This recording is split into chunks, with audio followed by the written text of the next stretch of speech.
Curiosity got the better of me today. I just had to know if the 990 crankshaft was going to turn without obstruction in the 980 block. So I temporarily installed two standard size bearing shells just for testing purposes, and also the thrust washers as well, just to see if this crankshaft will turn in the 980 block without any issues. And this is just the test rotation now. It is, of course, lubricated. I'm not turning this dry. And yes, it turns absolutely perfectly with nothing touching. So this is good news. It's a relatively easy modification to convert the 3 litre to 3.2 using the 990 crankshaft. I don't know about the later crankshafts.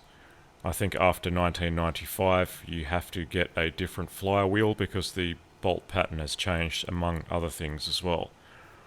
So this modification, I can say with almost 100% certainty, will work, and it's pretty damn easy. Obviously, just having to rebore the cylinders to the greater size is all that's necessary, and the 990 crankshaft. Pretty much a walk in the park.